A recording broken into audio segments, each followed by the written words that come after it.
উপনিৰ্বাচনৰ বাবে আজি চূড়ান্ত হ'ব বিজেপিৰ প্ৰাৰ্থী তালিকা। আজি অনুষ্ঠিত হ'ব ৰাজ্যিক বিজেপিৰ নিৰ্বাচনী সমিতিৰ বৈঠক।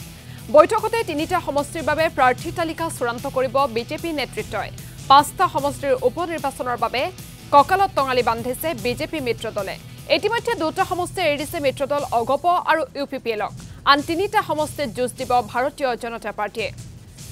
আৰু এই সন্দৰ্ভত সবিশেষ জানিবৰ বাবে আমি ফোনলাইন যোগে সংযুক্ত হৈছো আমাৰ জ্যেষ্ঠ সাংবাদিক পাৰ্থপ্ৰতিম বৰুৱা আছে। পাৰ্থপ্ৰতিম বৰুৱা পুনে পুনে আপোনাৰ ওচৰলৈ আহিছো, যিহেতু আমি ইতিমধ্যে দৰ্শকসকলক জনাইছো যে আজি যেহেতু প্ৰাৰ্থীৰ নাম চূড়ান্ত হ'ব, গতিকে এই তিনিটা সমষ্টি যথেষ্ট আকৰ্ষণীয় হৈ আছে আৰু কেইবাজনো প্ৰাৰ্থিত্ব প্ৰত্যাশী আছে, গতিকে কোনে টিকট পোৱাৰ সম্ভাৱনা আছে?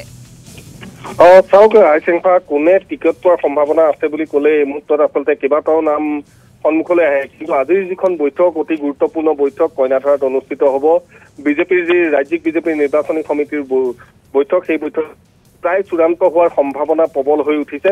কাৰণ কিয়নো উপনিৰ্বাচনৰ বাবে ইতিমধ্যে বিজেপিয়ে টঙালি বান্ধিছে। অগপ আৰু UPPLক দুখনকৈ আসন এৰি দিয়াৰ পাছত তিনিখনকৈ আসন তেওঁলোকৰ লগত আছে আৰু সেই তিনিখন আসনত আচলতে তেওঁলোক নো কম্প্ৰমাইজ মুডত আছে। আৰু এই মুহূৰ্তত যদি ক'বলৈ যোৱা যায়, ইতিমধ্যে আমি উল্লেখ কৰিছিলো পূৰ্বৱৰ্তী যিসমূহ বাতৰি আছে তাতো আমি উল্লেখ কৰিছিলো যে বিশেষকৈ যদি আমি চামগুৰি সমষ্টিটো চাওঁ, সেই চামগুৰি সমষ্টিটোত ৰাজ্যিক বিজেপিৰ সাধাৰণ সম্পাদক দীপ্লুৰঞ্জন শৰ্মাৰ নামটো অধিক চৰ্চিত হৈ আছে। আৰু দীপ্লুৰঞ্জন শৰ্মাই ইচ্ছা প্ৰকাশ নকৰিলেও ৰাজ্যিক বিজেপিৰ ফালৰ পৰা তেখেতক তাতে প্ৰাৰ্থিত্ব দিয়াৰ প্ৰায় চূড়ান্ত সম্ভাৱনা আছে, কিয়নো বিগত লোকসভা নিৰ্বাচনটো কাজিৰঙা লোকসভা সমষ্টি আৰু নগাঁও লোকসভা সমষ্টিত দীপ্লুৰঞ্জন শৰ্মাৰ নামটো চৰ্চিত হৈছিল, কিন্তু পৰৱৰ্তী সময়ত তেখেত টিকটৰ পৰা বঞ্চিত হৈছিল। গতিকে এইবাৰ যি উপনিৰ্বাচন আছে, সেই উপনিৰ্বাচনত দীপ্লুৰঞ্জন শৰ্মাৰ নামটো অধিক চৰ্চিত হৈ আছে। ঠিক তেনেধৰণে যদি আপুনি চাবলৈ যায় যে বিহালী সমষ্টিত পল্লৱ লোচন দাসৰ নাম শীৰ্ষত আছে, যদিও ৰঞ্জিত দত্তৰ কেইবাগৰাকীও নিজাববীয়া প্ৰাৰ্থী আছে বা ৰঞ্জিত দত্তৰ লগত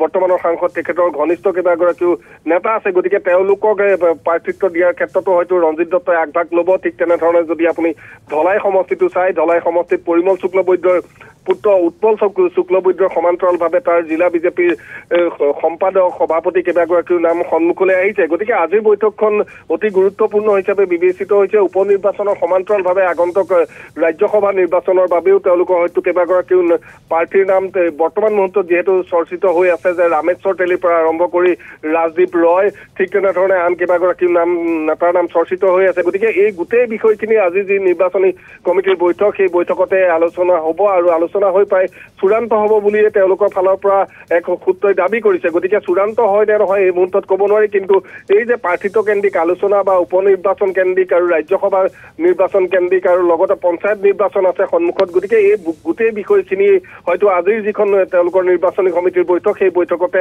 প্ৰায় চূড়ান্ত হ'ব বা গোটেই বিষয়খিনি আলোচনা হ'ব। আইচেংখা। হয়, পাৰ্থপ্ৰতিম বৰুৱা, আপোনাক এই মুহূৰ্তত ধন্যবাদ জ্ঞাপন কৰিছো আপুনি এই সন্দৰ্ভত সবিশেষ জনোৱাৰ বাবে।